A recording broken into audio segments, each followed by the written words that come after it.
Għawna ħna mill-ġdid ma'kom bil-program tagħna wara nofsinhar imiss issa s-sezzjoni Malti Puru sabiex nitkellmu dwar ħoss aktar minn kollox, ħoss partikolari illi ħafna jagħmluh u mhux dejjem ikollhom għalfejn jagħmluh. U sabiex nitkellmu dwar dan għandna lil Kristina Sammut illi hija għallima tal-Malti nilqgħuk magħna ħanitkellmu fuq il-pronunzja ta' meta ngħidu tagħhom, tom, taħħa, jew inkella għandek tajulu, jew taħħulu, per eżempju. Mela, qabel xejn nixtieq ngħid illi l-bidla fil-lingwa hija parti naturali. Ekku. Illa li il-lingwa hija ħajja, dinamika u jekk ma taġġornax ruħha tistaġna. Naqblu. Aħna nitkellmuha, aħna ninbidlu u l-lingwa tinbidel magħna. Issa, qabel nibda nsemmi r-riċerka li għamilt jiena, tajjeb li nagħtu ħarsa lejn is-sekli li għaddew, pereżempju 16, 17, 18, biex naraw minn fejn ġejjin daw dak iż-żmien kif kienu jippronunzjawha. Sewwa. Fil-fatt nistgħu ngħaddu għall-ewwel ritratt li għandna u nistgħu nifhmu aħjar dan l-aspett tal-fonetika illi minn fejn qed tmurrilna lura. Mela qed immur lura hemmhekk għall-ewwel kitba l-eqdem kitba bil-Malti tal-1530 ta' Pietru Kaxaru. Il-Kantilena. Il-Kantilena. Hemmhekk għandna vers u għandi żewġ verbi miktubin b'tipa skura. F'dawk iż-żewġ verbi għandek biddilha u jew tija. U għandhom l-aħħar parti tal-kelma li llum il-ġurnata aħna nikbuha HA. Issa la darba f'dak is-seklu kienet miktuba, ifisser li kienet imlissna. Eżatt. Illa il-Malti qabel kien miktub skont kif nitkellmuh. Skont kif wieħed jisma' jirreġistrah. Ma kellikx il-forum kif nafu aħna l-lum. La kien hemm alfabet stabilit. La l-kunċett ta' xejn, kulħadd jikteb kif iħossu. Imbagħad fil-kolonna l-oħra qegħdin naraw illi ibnija m'għandix il-ħoss tal-akka hemmhekk miktub u hemm l-inkonsistenza fejn nikbuha għax illisnuha, fejn ma nikbuhiex għax ma nlisnuhiex. U hemmhekk għandi iktar għanijiet tara tas-seklu 17, is-sonetto da Bonamico, u n-nisa jħarrisha laqija miktuba kienet imlissna bil-ħoss partikolari tagħha. Illa li xta' min jgħid illi l-akka bħal-lajn dawk għandhom ħoss arabiku. Fil-fatt huma konsonanti għarbin. Li f'dak iż-żmien kellhom il-ħoss u lum il-ġurnata ntilef. U għatanna ftit nies li għadhom il-isnu il-rajn, per eżempju. Mod partikolari għawdex. Ekku, u jkunu kbar fleta normalment. Fil-fatt, irrid nieħu dal-ispont ukoll, nirringrazzja lis-senjura illi batit li rigward ktieb dwar l-arb, illi nħares il-qoddim li nerġa' nikkorrispondi lura biex inkun qed nakkwistaħu kollu. Fil-fatt dan il-ktieb jidħol anke f'daw interessanti ħafna. Mill-irrid ngħid huwa illum il-ġurnata lek għandna diffikultà biex nikbu verbi blajn u blakka għax tilfu l-ħoss u l-ħoss tagħhom ma jgwidanix fejn ħadd ħsibuhom daw, mhux bħal konsonanti oħrajn. Sewwa. Konna bżonn nirrikorru għal modelli mbagħad. Hawnhekk għandna strofa oħra ta' Bonamico tas-seklu 17. U għandi l-kelma żar u baħar. Issa hemmhekk għandi żewġ kelmiet ftar fil-vers li qed jirrimaw. Issa l-baħar għandha l-ħoss tal-ħ. Bla dubju. Mela sinjal li żar kif nippronunzjaw għallum il-ġurnata. Kienet zaħar? Kienet zaħar. Dik hija konferma illi kienet titlissin ukoll.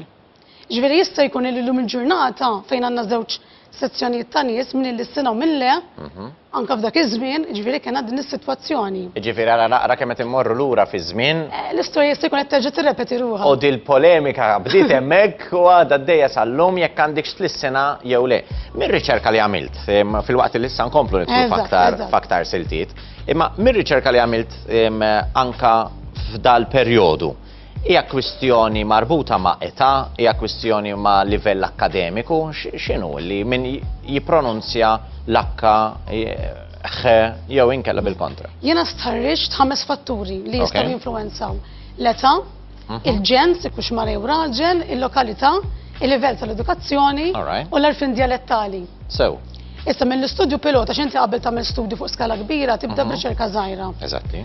U għamilt stħarriġt 33 parteċipant. U minn dak għaż-żgħir dak iż-żgħir, u minn dak iż-żgħir il-kampjun l-età ħarġet bħala fattur b'saħħtu li tinfluwenza dan it-tip ta' tlissin. Bliema mod. Bliema mod. Il-ġenerazzjoni żagħżugħa, ġifieri aktar ma nkunu żgħar fl-età, aktar hemm it-tendenza li nippronunzjawha ħażina u ngħiduha pereżempju flok raħħa.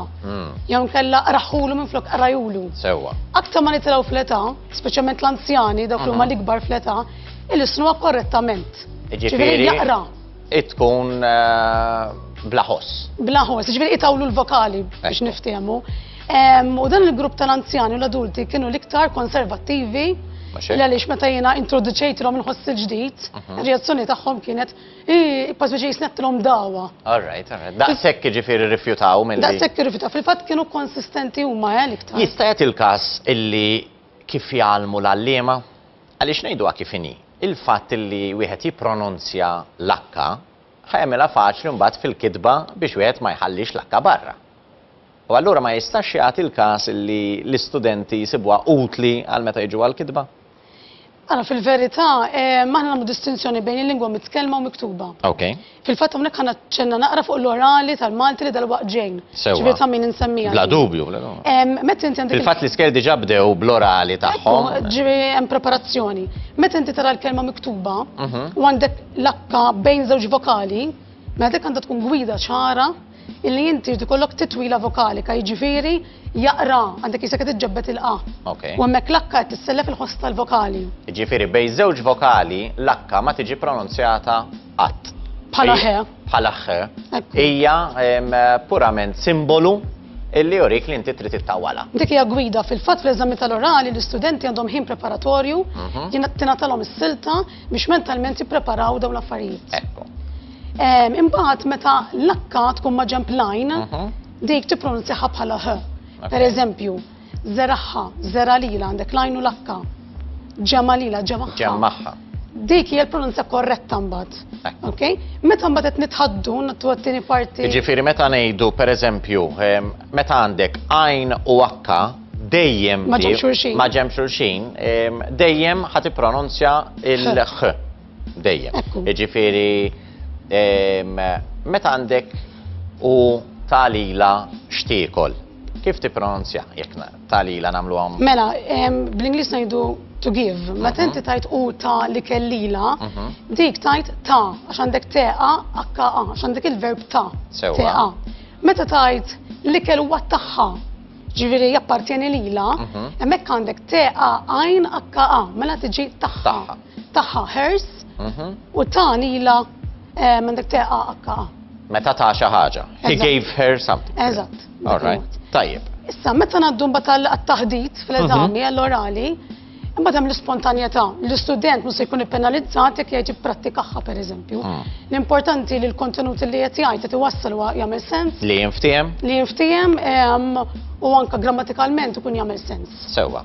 Jekk inħarsu lejn ir-ritratti li jmiss lejn din l-ispjega li dinha tot mhux biss għal min se jmur għal low levels, illi ħafna din jippreparaw ħafna eċitament, qed ngħid mhux għall-istudent, qed ngħid ħafna eċitament għall-ġenituri iktar. Imma tot tal-kulħadd din. Mela, ħanibdew biċċa biċċa. Mela, hemmhekk hemm il-grupp ta' verbi li jiena għażilt biex nistħarreġ. Okay, daħalthom f'silta dwar il-kaċċaw li nsib u għażilta mottiva apposta ħalli l-partiċipanti ma jqogħdux jaħsbu li kif ħajpronunzjaw dak li jkun. Kien imqanqal mis-silta nfisha ġifieri. Hemmhekk għandi jipprattika, tispara, taċċetta. U għandi dik l-aħħar parti tal-kelma li aħna fil-Malti ngħidulha is-suffiss pronominali xed tirreferi għal persuna. L-akka tirreferi għal femminil fis-singular. Okay? Għandi grupp ieħor ta' verbi akka ome tiddisturbhom, jikkaċċjhom u jużhom. Hemmhekk qed nirreferu għal plural u l-mod ta' kif qed nippronunzjahom jiena hija l-pronunzja li hija aċċettata soċjalment u akademikament fl-eżamijiet. Iva. Tajjeb illi nagħmlu parentesi żgħira fuq dal għadek kemm tirrimarka inti li aċċettata soċjalment u akademikament. Għaliex jista' jagħti il-każ li jekk ħajkun hawn ħafna nies li soċjalment jibdew jgħidu il-ħ. Se niġu għalija dik. Jaf tinfluwenza anke l-akademiku. Ekku. Le? Issa privat kont se nsemmija aktar. Ħaniġu għalija fl-aħħar, ħaniġu għalija fl-aħħar. Immorru fuq l-aħħar lot illi hemm hemmhekk. Hemmhekk għandi jimmarkawlu, jibbalzmawlu, jimmontawlu. Dik hija l-pronunza korretta. Issa, ħanibda nitkellem fuq dawk it-tlieta, riżultati x'kienu.